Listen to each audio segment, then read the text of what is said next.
na sociologia, como outras ciências, existem os pensadores que são considerados como clássicos, e são os fundadores da sociologia. Um autor que é referência, porque foi ele que criou, inclusive, a palavra de sociologia, é Augusto Comte, que nasceu em 1798 e morreu em 1857. Evidentemente que não é um indivíduo capaz, sozinho, que é capaz de criar ou de fundar uma ciência, né? Mas o Comte foi o primeiro a dar o nome de sociologia, diferente para diferenciar, né, a ciência que ele estava fundando de outros termos, como de física social, que eram utilizados por outros intelectuais, né, mas de uma forma diferente. Então, foi Comte que cria a sociologia, e esse pensamento, o pensamento de Comte, tenta refletir o que estava acontecendo, todo esse processo de transformações e acontecimentos turbulentos de sua época, né?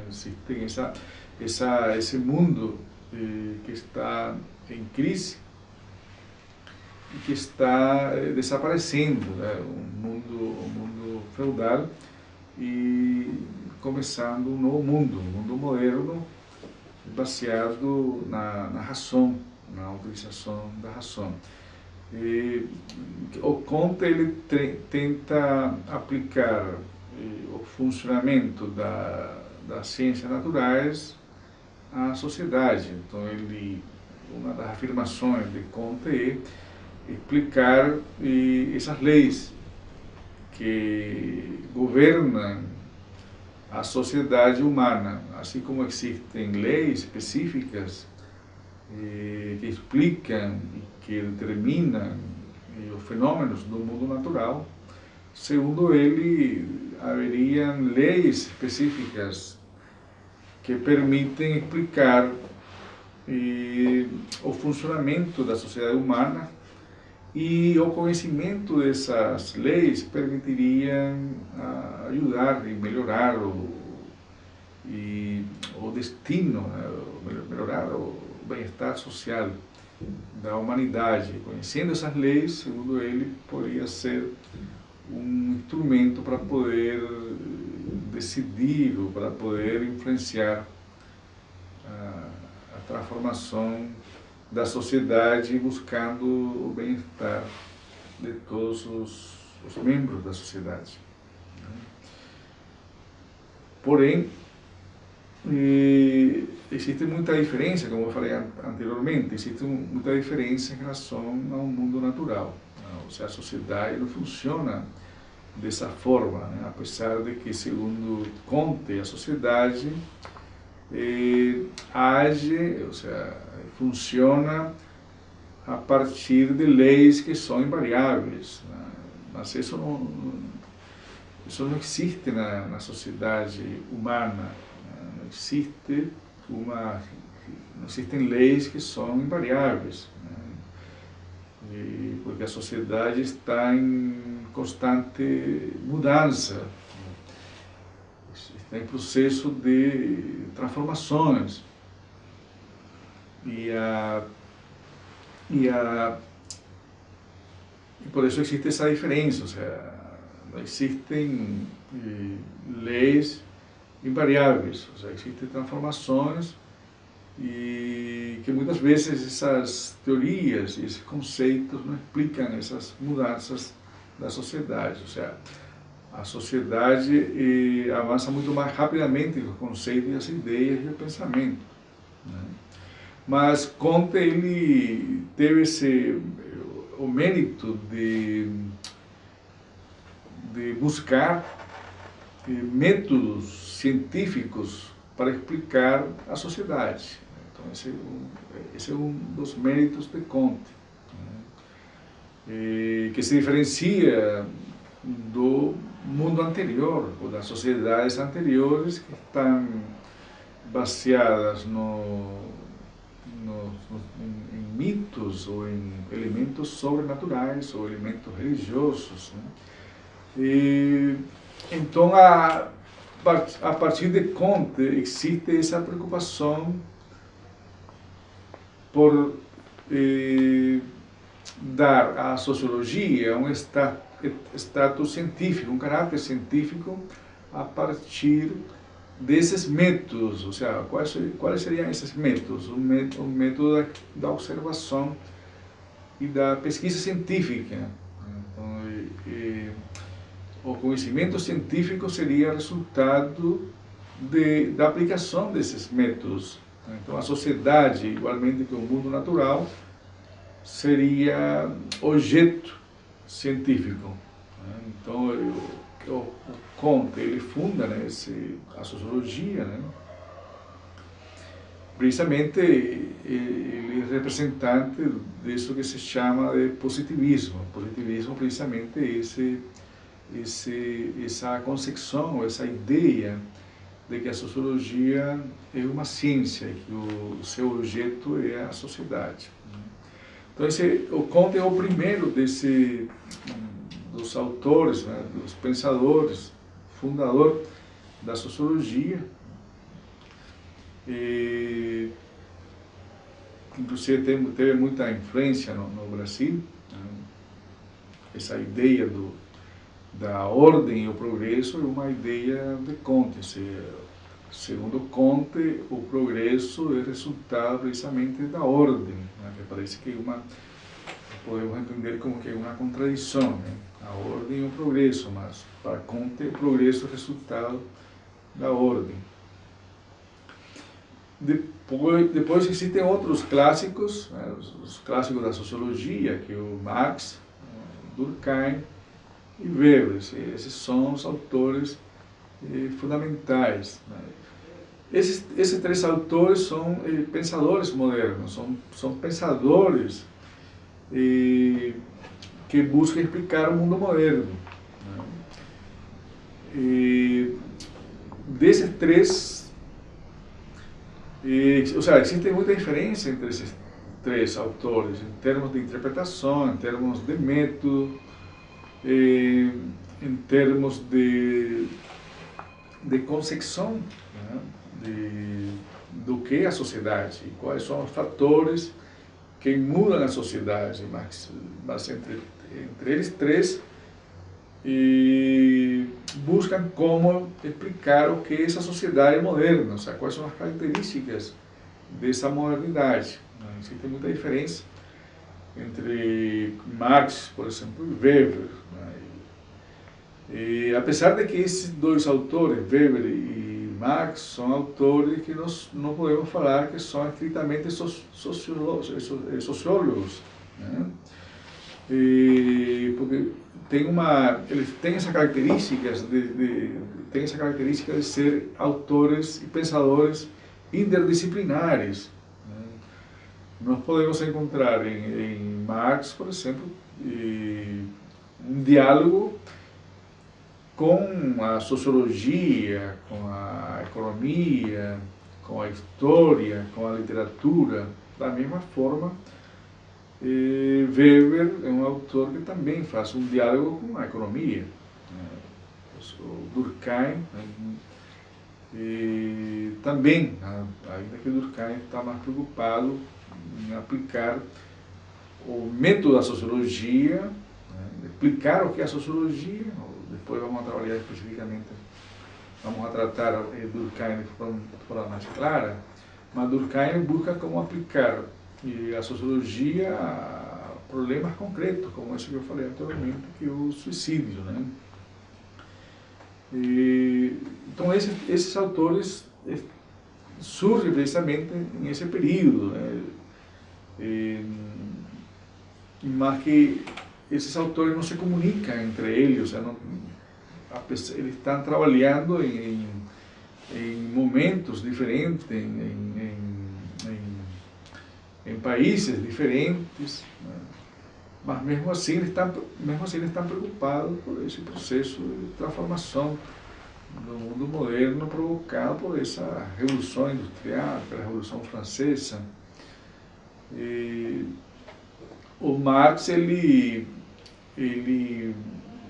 tem um método que é o método dialético, né? Um método dialético que é influenciado, que ele toma de Hegel, mas que ele transforma, né? Então, depois vamos a tratar especificamente como Marx ele analisa o mundo moderno, que é o mundo capitalista, né? O capitalismo, né? E quais são os elementos que compõem esse mundo capitalista, né? E os estudos objetivos e sistemáticos da sociedade e sobre o comportamento humano é um fenômeno recente, né? Praticamente a partir do século XVIII. As explicações tradicionais estão baseadas, como tinha falado anteriormente, em elementos sobrenaturais, né? Então, a partir do século XVIII existe uma organização do conhecimento baseado precisamente nos métodos científicos, né? Geralmente nós, como seres humanos, sempre estamos curiosos, sentimos curiosidades pelas razões de nosso próprio comportamento, né? E precisamente isso que a ciência e a busca desse conhecimento está motivado por essa curiosidade, né? Então, praticamente no século XVIII existe essa busca, esse conhecimento sistemático, e se elaboram existe todo um processo de elaboração teórico e de pesquisas e de estudos sobre esse mundo, né? Esse mundo moderno, né? Então, esses autores são os autores clássicos desse período, né? Que tem uma obra que ainda não foi explorada de forma aprofundada e conhecida, né? Por exemplo, a obra de Marx ainda não foi devidamente estudada. Além disso, a obra de Marx é uma obra incompleta. O estudo mais conhecido de Marx é o Capital, né? Mas existem outros estudos de Marx que não são tão conhecidos como o Capital. Por exemplo, aqui no Brasil, há pouco foi publicado os Grundrisses, que são os rascunhos que Marx elaborou para publicar, ou seja, que são os estudos iniciais para elaborar o Capital, né? Mas existe uma diferença muito grande também entre a forma em que Marx elabora o Capital e os Grundrisses, né? E foi recentemente publicado aqui no Brasil, ou seja, traduzido em português, faz uns 3, 4 anos.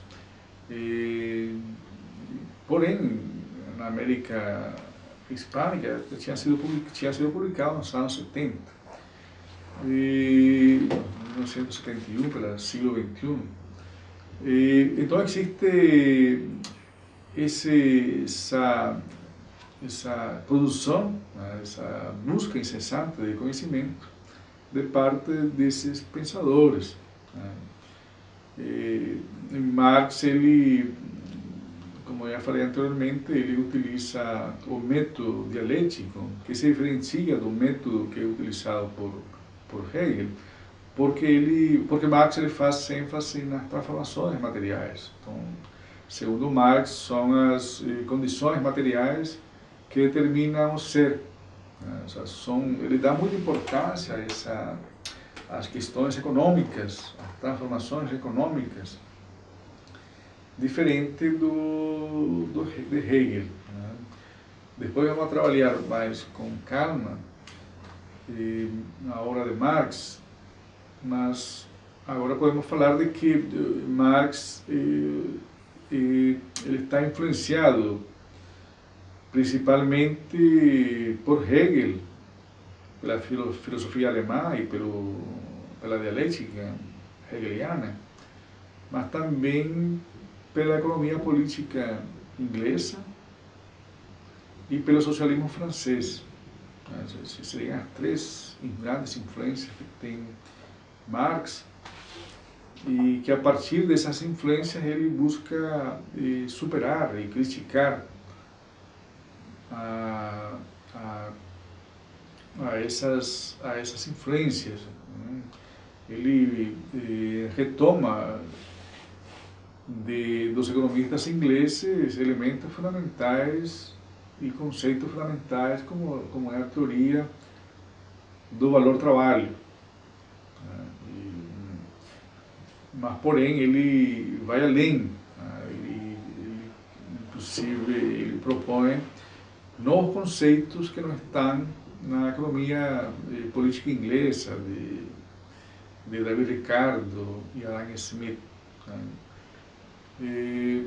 Então, existe essa influência dessas três grandes correntes, mas o Marx ele transforma essas influências em uma síntese original, e ele tem uma explicação específica do que é o capitalismo, que seria esse mundo moderno, né?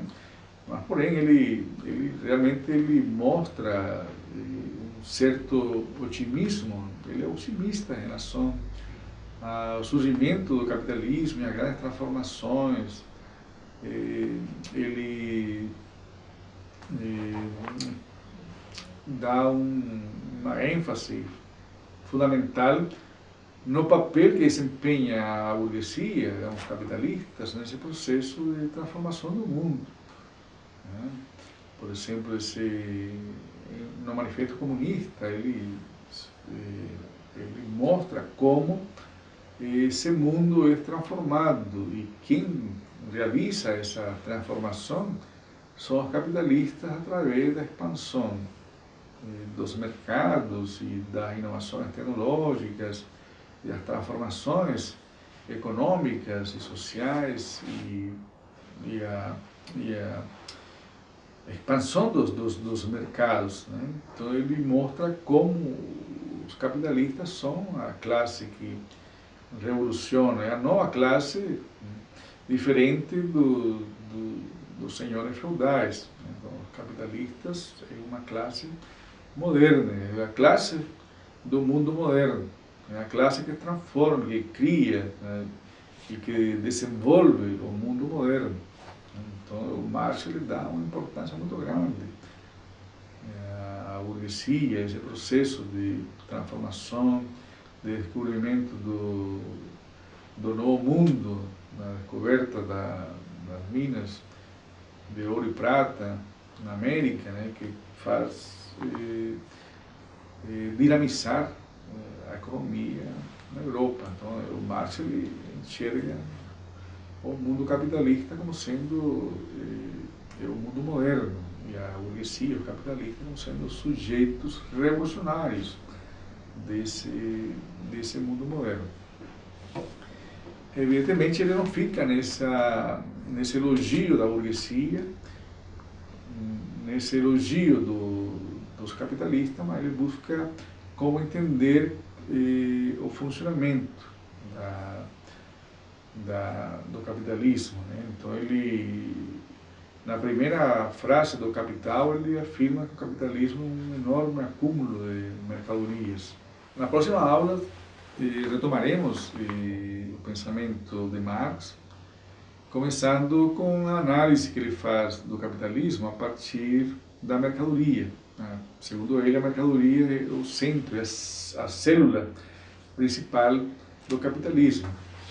Então, e ele dá uma explicação sociológica, ou seja, a mercadoria enquanto conceito sociológico, né? Ele explica, ele dedica todo o primeiro capítulo do Capital a explicar o que é a mercadoria, ou seja, é um elemento fundamental para explicar o funcionamento do capitalismo. Ou seja, a mercadoria é a unidade básica Então ele começa explicando o que é a mercadoria, né? Quais são as características e como a partir da mercadoria se cria a acumulação de capital. Então na próxima aula nós continuaremos com com os clássicos.